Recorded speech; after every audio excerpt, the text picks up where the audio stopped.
Assalamualaikum warahmatullahi wabarakatuh. Perkenalkan, nama saya Andrian Ilham Bimantara, NIM 2017-487,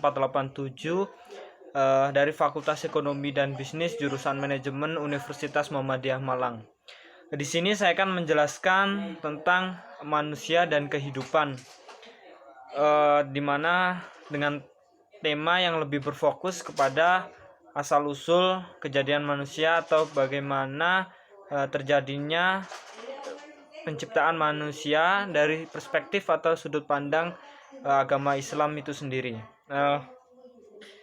Seperti yang kita tahu bahwasanya manusia adalah salah satu makhluk ciptaan Allah Subhanahu wa taala yang memiliki peran penting dalam kehidupan di muka bumi ini.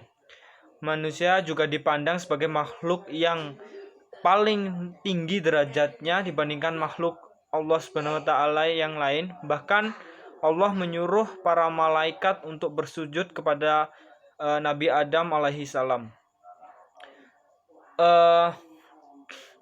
Asal usul manusia ini dalam Islam dapat dijelaskan dalam proses penciptaan manusia pertama, yaitu Nabi Adam alaihi salam, di mana Nabi Adam alaihissalam adalah manusia pertama yang diciptakan oleh Allah Subhanahu wa taala dan diberikan ilmu pengetahuan dan kesempurnaan dengan segala karakternya. Allah mengangkat Adam dan manusia sebagai khalifah di muka bumi ini sebagaimana dijelaskan dalam ayat Quran surat Al-Baqarah ayat 30. Ingatlah ketika Tuhanmu berfirman kepada para malaikat, sesungguhnya aku hendak menjadikan seorang khalifah di muka bumi ini. Mereka berkata, mengapa engkau hendak menjadikan khalifah di muka bumi ini, orang yang akan membuat kerusakan padanya dan menumpahkan darah, padahal kami senantiasa bertasbih dengan memuji engkau dan mensucikan engkau. Tuhan berfirman, sesungguhnya aku mengetahui apa yang tidak kamu ketahui.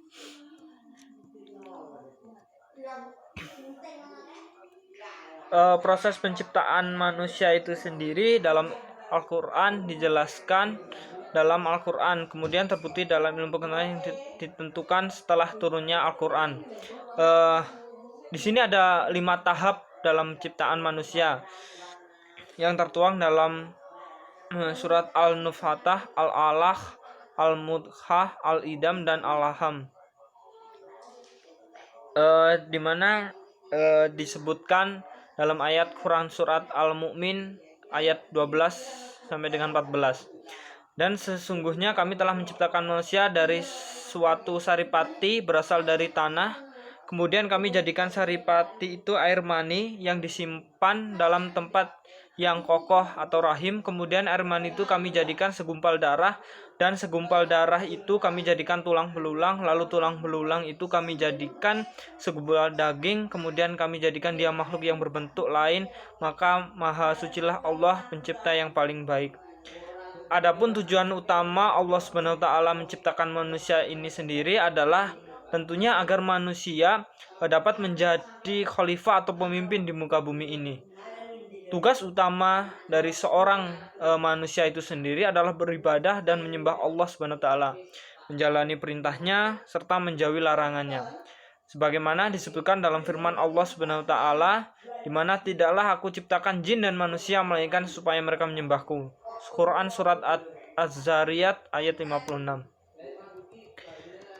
Tentunya sebagai khalifah di muka bumi ini, manusia hendaknya juga dapat menjaga amanatnya seperti itu dalam menjaga alam dan isinya. Manusia juga semestinya harus mempunyai akhlak dan perilaku yang baik kepada sesama maupun kepada makhluk hidup yang lain. Dalam agama Islam itu sendiri ada 6 peranan yang merupakan hakikat diciptakannya manusia,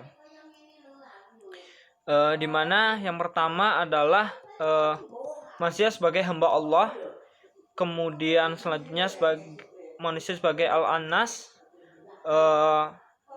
selanjutnya manusia sebagai khalifah Allah, kemudian manusia sebagai Bani Adam,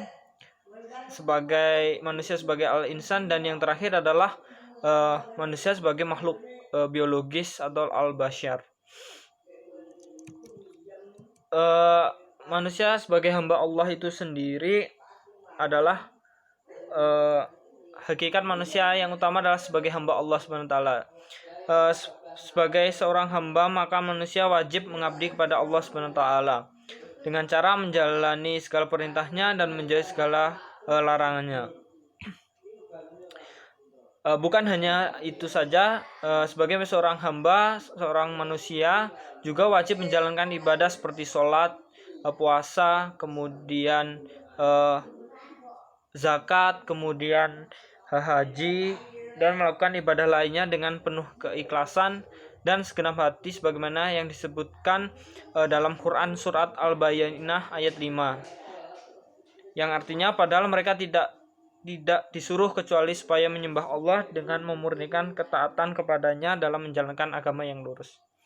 Kemudian manusia sebagai anas, di mana pada hakikatnya manusia dalam hubungannya dengan manusia lain atau dalam masyarakat. Karena manusia seperti yang tahu bahwa manusia adalah sebagai makhluk sosial seperti itu. Selanjutnya adalah manusia sebagai khalifah Allah. Tadi sudah disebutkan bahwasannya tujuan penciptaan manusia adalah untuk sebagai khalifah atau pemimpin di muka bumi ini. Oleh karena itu, sebagai seorang khalifah, maka masing-masing manusia nantinya akan diminta pertanggungjawabannya kelak di hari akhir. Kemudian manusia sebagai Bani Adam. Manusia disebut sebagai Bani Adam atau keturunan Adam agar tidak terjadi kesalahpahaman bahwa manusia merupakan hasil evolusi keras bagaimana yang disebutkan oleh Charles Darwin. Islam memandangnya manusia sebagai Bani Adam untuk menghormati nilai-nilai pengetahuan dan hubungan dalam bermasyarakat seperti itu. Karena seperti yang kita tahu, dalam Allah telah berfirman dalam Quran surat Al-A'raf ayat 26-27, yang artinya, hai anak Adam, sesungguhnya kami telah menurunkan kepadamu pakaian untuk menutup auratmu dan pakaian indah untuk perhiasan. Dan pakailah takwa, itulah yang paling baik. Yang demikian itu adalah sebagai dari tanda-tanda kekuasaan Allah. Semoga mereka selalu ingat, hai anak Adam, janganlah kamu ditipu oleh syaitan, sebagai ia telah mengeluarkan kedua ibu bapakmu dari surga. Kemudian selanjutnya yaitu manusia sebagai al-insan.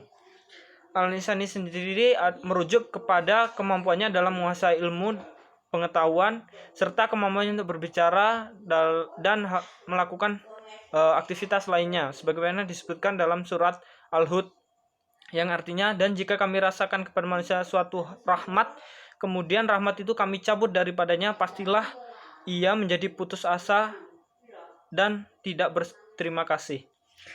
Kemudian yang terakhir adalah manusia sebagai makhluk biologis.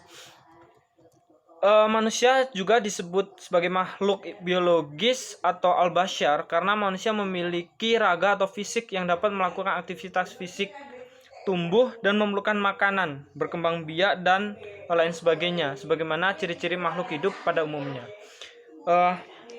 Mungkin itu yang bisa saya jelaskan pada video kali ini tentang asal-usul kejadian manusia dari perspektif sudut pandang Islam. Kurang lebihnya saya mohon maaf. Bila taufik wal hidayah. Wassalamualaikum warahmatullahi wabarakatuh.